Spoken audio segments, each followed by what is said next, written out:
Hey everybody, Victor from Victor G Photography here. So in my last video, I said that I would be making a follow-up video on how I edited my images for the video itself when I shot with Breanna. So I'm going to show you how to go from this image to this image using a combination of Lightroom and Photoshop. So let's go ahead and start. So essentially, this is all what it looks like with everything done in Lightroom itself. Um, I can go ahead and just reset it for you so you can just kind of see the difference again. So what I like to do is I do have a lot of presets that both I've made and that I've bought online. The Mastin presets are usually really good, just to kind of get a general setting of where I want to be. Where is my settings? Oh, I have history opened up, that's why. So what I'll normally do is, first off, with all my images, I'll hit lens correction, and that will just kind of fix any vignetting or distortions that the image might have just from the lens itself. Then usually what I'll do is I'll go through my different settings right here. So one that I think that I used was the hard. Let's see. Yeah, I think that's what I did. Essentially what that does is it makes like the darks a lot the contrast really high. It kind of mellows out the highlights, shadows, and whites, and then it really lightens up the blacks. What I normally will do is I'll go into tone curve as well, and I'll create a slight S, nothing dramatic or anything, but this will bring up my highlights as well as my shadows to build a little bit more contrast. Going back into here, way too orange for me, so I'll just take that down to something I like. I think I like around 5600. Maybe 50, let's do 55.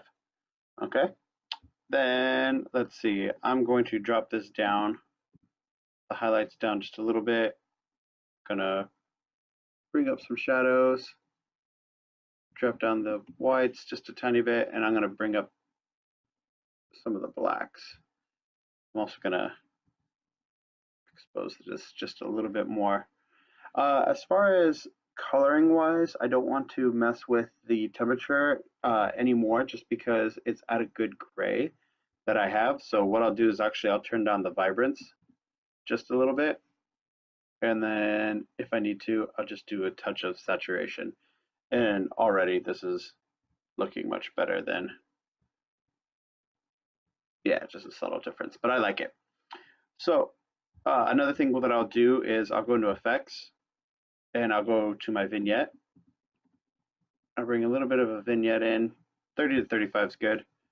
Also, what I'm thinking of is doing a crop. I usually do 8 by 10. This is what I usually will situate myself with images, just so that it works easier in a lot of different social media cropping.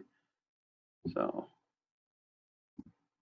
that looks pretty good.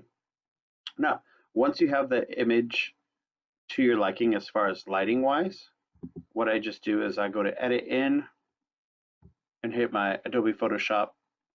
And what that'll do is I'll open up Photoshop, and eventually the image will come up anytime now. There it is. Okay, so I've built myself my own presets to be able to set up the frequency separation and dodging and burning. But for you guys, I'll just go ahead and go through it manually. So to start off with frequency separation, what you want to do is you want to make 2 copies of the background. So you can hit Control J or Command J, whatever is easier for you, or you can even drag the background down to the layer button and it'll create a background copy. Let's just delete that. So you can name these if you like. It makes it a little bit easier later on for you, but as you get quicker, you just don't name them anymore. So this one is called low frequency, and then this one we'll call high frequency.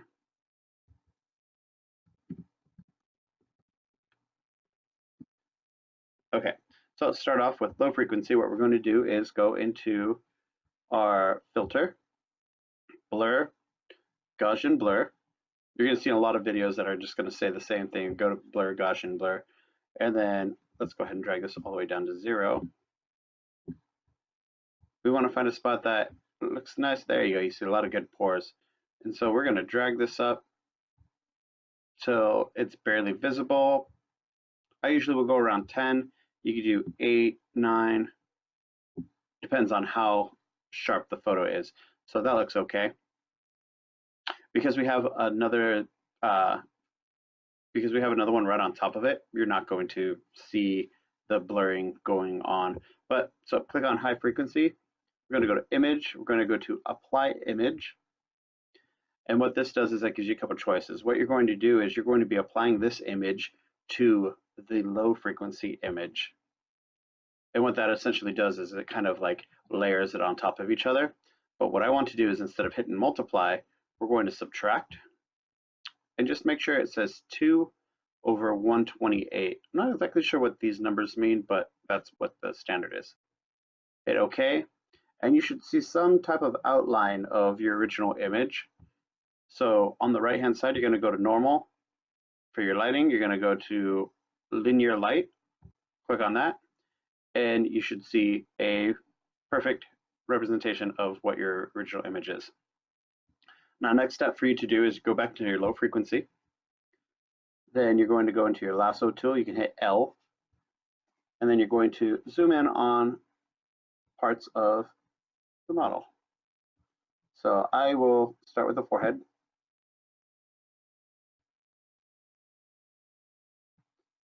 And then we're just going to draw a quick lasso around her, just this spot right here. Now, we want to figure out what our feathering is. So what you do is you go to, after you draw a new selection, go to refine edge. And you're just going to drag just to see what kind of edging you want.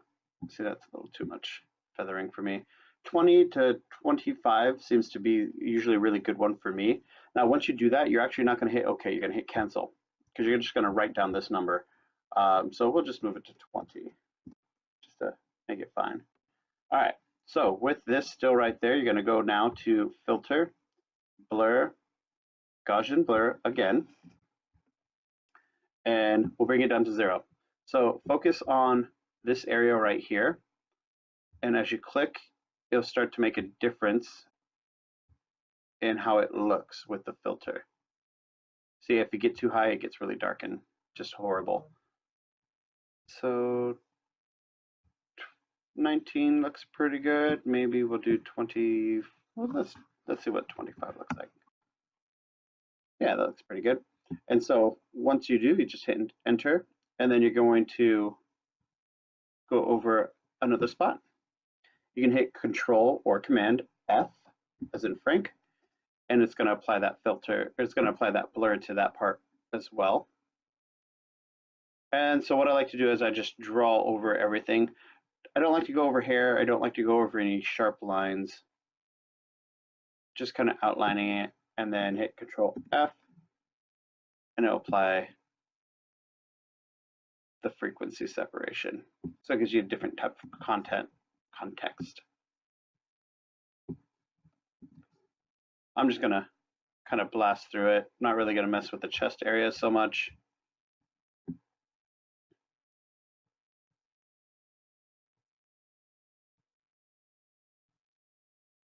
As well, I don't like going over tattoos. This is just really slapdash. So what you can do is you can hit Alt and go over the tattoo itself, and then that'll just exclude it from the circle. So hit Control F, bam, it's a little bit smoother. And I'm not really going to do so much with the leg. So from here, what I'll normally do is I'll just go ahead and merge all my visible files. Then I'm going to go into dodging and burning. So make sure that you don't have any selections open up. So Control D. And what you're going to do is you're going to hit your curves layer. You can either do by doing that one, or you can open up your where is it? Your curves right here, and it will open up a new file or a new folder, a new layer. Okay, so what I will do is just zoom out a little bit. Bring up my highlights to what I would think is a good looking color. Like that's pretty good in light. So once I select that, then I'm going to hit Control I or Command I for inverse. And you can see that white box turned black. Going to do it again. I'm going to go in the opposite direction. So this is what you're going to be doing your shadows on. So you want to pay attention to the darks. I like to kind of keep my shadowing just a little bit on the light side. So right around there looks good for me for this particular photo. Hit Control I again. And now you have your two curve layers. So what I'll normally do is I'll start off with the burning. Actually, this is dodging because you're making it lighter. So you can name it. You can name it Dodge, D-O-D-G-E. And then the darker one will be Burn. So going to Dodge, make sure this is set to white because this is black. Going to go to your brush area. You can hit B for brush. And then you're just going to brush over all the light parts on the body. And as you can see, it's going to be really exaggerated. It's going to be really bright, which is okay. And this is just going to be real quick, so just to kind of show you guys, there's a little bit of white here on the cheek, on the chest. We'll highlight the shoulder because it's not really in the shadow. There's going to be a lot of like little areas that you're just going to kind of question whether or not to blend in or to dodge or burn. We're just going to get some of this, get over the side. There's a little bit of a shadowing in the stomach area, but I'll keep that. Then we're just going to go around the leg. And there's not so much shadowing on the butt. All right, see, you can see on some of these parts that I went over. And so the easy way to get rid of that is just hit X and just paint that out. Make sure you just have a brush that's a soft brush, nothing hard, because then you're going to just be not having a good time. All right, so once you're satisfied with that, what I normally do is I'll turn off and turn it on just to see how it looks. All right, now I'm going to go ahead and just turn it off in general. Go to my burn. That way I'm working with a cleaner palette. And I'm just going to go over the shadows. So up here along the hairline, oh, forgot to hit X to make this white again. So along here, along the hairline, make this smaller. Along the cheek, right here. I usually like to do the eyebrows. I always make the eyebrows darker as well. A little bit on the shadow there. Under the jaw, a little bigger. Also, what I'll do is I'll do the hair a lot and make certain parts darker, just to kind of give it a lot of contrast and oomph.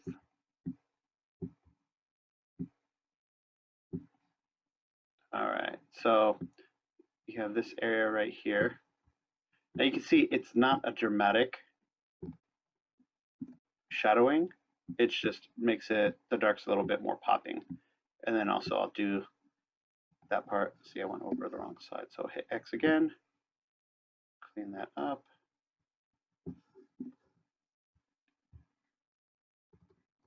There's this mark on the stomach right here, just kind of edging. Now I know that looks horrible right now, but trust me, it's going to get better.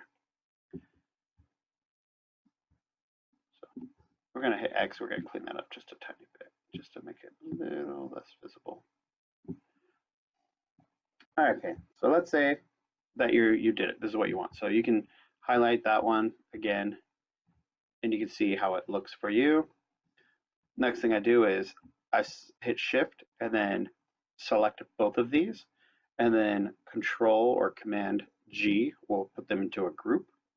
Once they're in a group, I'll mess with the opacity of the whole entire group, and I'll bring it down. Usually about halfway is a good starting point, just to kind of get an image of what I think would look good. You can bring it down lower. The less you have, the more natural it looks. The more you have, the obvious it is. So usually, I think that looks pretty good. And then you can toggle it on and off just to see how that looks. I think that looks pretty good as far as just a overall real quick dodge and burn kind of session.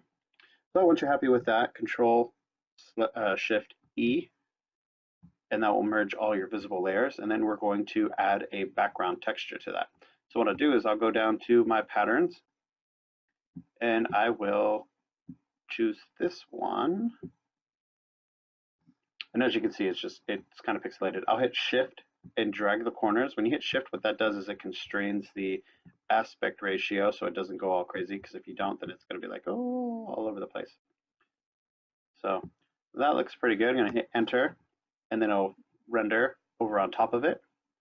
Then what I'll do is I'll go to Image, Adjustments, Vibrance, and I'll drop the vibrance all the way down to -100 to make this completely black and white. So that'll create a smart filter. Some people are really big fans of smart filters. I don't think really have a huge opinion on it. So after that, I'll go to my overlay. I'll either use overlay or soft light just to see how it looks with the background. You don't really have to worry about what it looks like on her.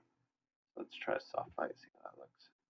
Yeah, I like that one better. It's lighter. It's not as harsh or dark. So once you have that, then what you want to do is you want to go down to your mask layer, and then you're going to make sure that it's the opposite color, so black, and you're going to paint the mask off of her.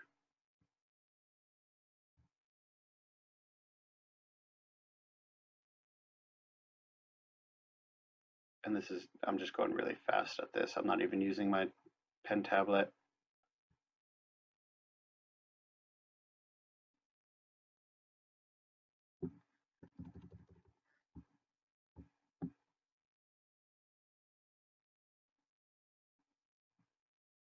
As you can see, I'm kind of messing up going over certain areas of the shoulder. Just making it really quick.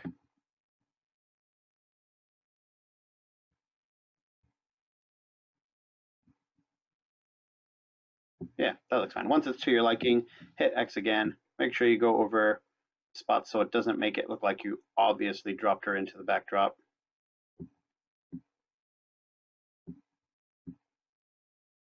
That. You go around the hair a little bit. And that looks pretty good. So what I'm going to do is Control Shift E or Command Shift E, merge the layers, and you can save it from there. What I normally do is just exit, save, and it will bring me back into Lightroom as a saved file. Now you can see, actually I like the new one that I made better than the old one. This one's a little bit desaturated. Now since you're right here, you can export and do however you like. You can add your logo or watermark onto it, or you can go in and do just a little bit more adjusting. So that's what it is. Let me know what you guys think in the comments below, and if you guys need any help with anything else, just feel free to ask me. All right, I will see you guys later.